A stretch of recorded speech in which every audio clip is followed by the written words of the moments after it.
आज मैं आप लोगों के लिए लेकर आया हूँ बिहार दरोगा एसआई स्नातक स्तरीय परीक्षा का जो है मॉक टेस्ट लेकर आया हूँ। बिहार दरोगा का मॉक टेस्ट, जिसमें बहुत ही महत्वपूर्ण प्रश्न है। इस टेस्ट को देने से पहले आप लोग एक कॉपी और एक पेन लेकर बैठें, ताकि आपका जितना सही हो उतना मुझे कमेंट करके बताएं आपका कितना सही हो पा रहा है। तो चलिए शुरू करते हैं इस टेस्ट को। और यह प्रतिदिन आप लोगों को मिलेगा वीडियो, जिससे आप लोग बिहार दरोगा का अच्छी से तैयारी कर पाएँ। तो चलिए शुरू करते हैं।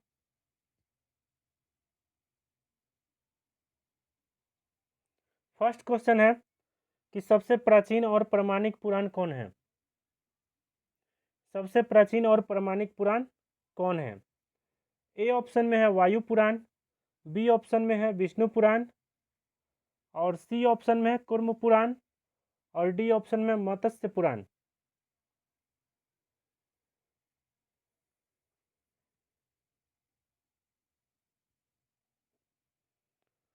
तो एक नंबर प्रश्न का आंसर होगा डी नंबर, आंसर होगा मत्स्य पुराण। आंसर होगा डी नंबर, मत्स्य पुराण।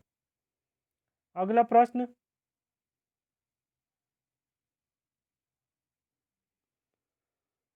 माता और शिशु एवं मरणासन राजकुमारी जैसे चित्र किस काल की कलात्मक पराकाष्ठा के साक्ष्य हैं? तो ए ऑप्शन शुंग वंश, बी ऑप्शन मौर्य काल, सी ऑप्शन कुषाण काल, और डी ऑप्शन गुप्त काल। तो दो नंबर प्रश्न का आंसर होगा, दो नंबर प्रश्न का आंसर होगा डी नंबर, आंसर होगा गुप्त काल। आंसर होगा डी नंबर, गुप्त काल। अगला प्रश्न, 3 नंबर प्रश्न, किसके शासनकाल में चतुर्थ बौद्ध संगीति हुई थी? किसके शासनकाल में चतुर्थ बौद्ध संगीति हुई थी?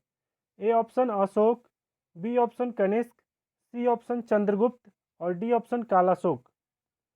तो 3 नंबर प्रश्न का आंसर होगा, 3 नंबर प्रश्न का आंसर होगा बी नंबर, आंसर होगा कनिष्क। आंसर होगा बी नंबर, कनिष्क। अगला प्रश्न है 4 नंबर प्रश्न, महावीर के बारे में क्या असत्य है? मतलब बताना है कि महावीर के बारे में जो वाक्य दिया हुआ है वह कौन सा वाक्य गलत है, गलत बताना है। आप लोग एग्जाम में यही करते हैं कि सत्य पर टिक मार के चले आते हैं। तो इसलिए एग्जाम हॉल में हर क्वेश्चन को ध्यानपूर्वक पढ़ना है। तो प्रश्न है कि महावीर के बारे में क्या असत्य है? ए ऑप्शन है महावीर ने अपना उपदेश प्रकृति में दिया, बी ऑप्शन में है महावीर जैन धर्म के प्रथम तीर्थकर थे, सी ऑप्शन में महावीर को 42 वर्ष की अवस्था में ज्ञान की प्राप्ति हुई, और डी ऑप्शन है इनमें से कोई नहीं।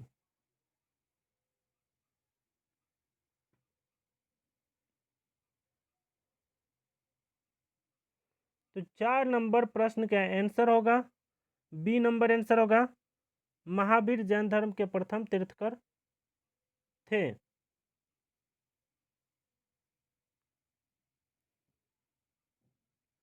5 नंबर प्रश्न, निम्न में से किसके जीवन का अंतिम समय श्रवण बेलगोला में बीता था? निम्न में से किसके जीवन का अंतिम समय श्रवण बेलगोला में बीता था? A option Samudragupta, B option Vishnugupta, C option Chandragupta Maurya, और डी ऑप्शन कुमारगुप्त प्रथम। तो 5 नंबर प्रश्न का आंसर होगा सी नंबर, आंसर होगा चंद्रगुप्त मौर्य। 5 नंबर का आंसर होगा सी नंबर, चंद्रगुप्त मौर्य।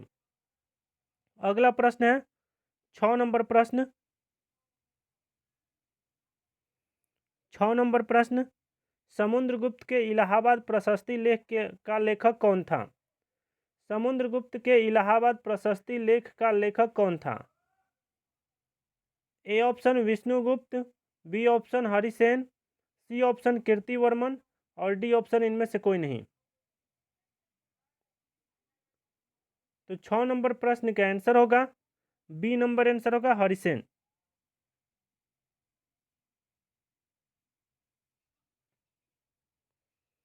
7 नंबर प्रश्न, गीत गोविंद के लेखक जयदेव किस शासक के दरबारी कवि थे? गीत गोविंद के लेखक जयदेव किस शासक के दरबारी कवि थे? A option Ballal Ballal Sen, B option Lakshman Sen, C option Aditya Sen और डी ऑप्शन इनमें से कोई नहीं। तो 7 नंबर प्रश्न का आंसर होगा बी नंबर आंसर होगा लक्ष्मण सेन। 7 नंबर प्रश्न का आंसर होगा बी नंबर लक्ष्मण सेन। अगला प्रश्न,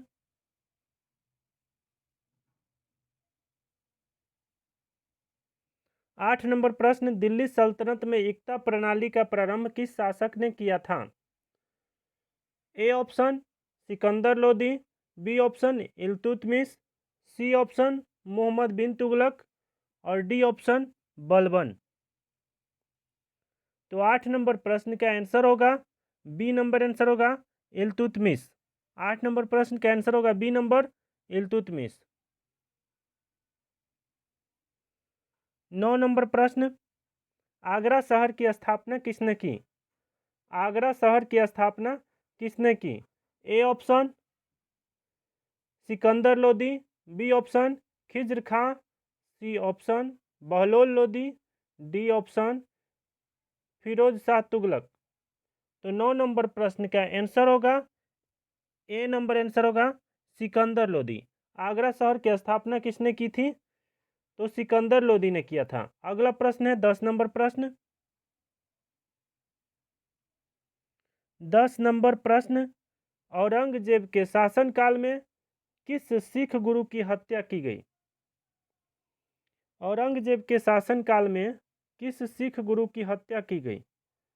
तो ए ऑप्शन में है गुरु अर्जुन देव, बी ऑप्शन में गुरु गोविंद सिंह, सी ऑप्शन में है गुरु तेग बहादुर और डी ऑप्शन में है गुरु हरकिशन। तो 10 नंबर प्रश्न का आंसर होगा सी नंबर आंसर होगा गुरु तेग बहादुर। इस प्रश्न का आंसर होगा सी नंबर गुरु तेग बहादुर। तो दोस्तों, आप लोग जितना आप लोगों का सही हुआ होगा उतना कमेंट करके बताएं कि मेरा यह इतना सही हुआ। और अगर आप लोग मेरे चैनल पर नया होंगे तो मेरे चैनल को सब्सक्राइब कर दीजिएगा और बेल आइकन को दबा लीजिएगा, ताकि जब भी मैं वीडियो डालूं उसका नोटिफिकेशन आप लोगों को आसानी से मिल जाए, जिसकी सहायता से आप लोग वीडियो को देख पाएँ। और हमेशा अपडेट रहने के लिए मेरे चैनल को सब्सक्राइब करें, क्योंकि हमेशा वीडियो इस चैनल पे मिलते रहता है और हर विषय का मिलता है, चाहे वह फिजिक्स हो या केमिस्ट्री हो या बायोलॉजी हो, कोई भी सेक्शन का हो, ग्रामर हो, सभी सेक्शन का मिलता है। तो आप लोग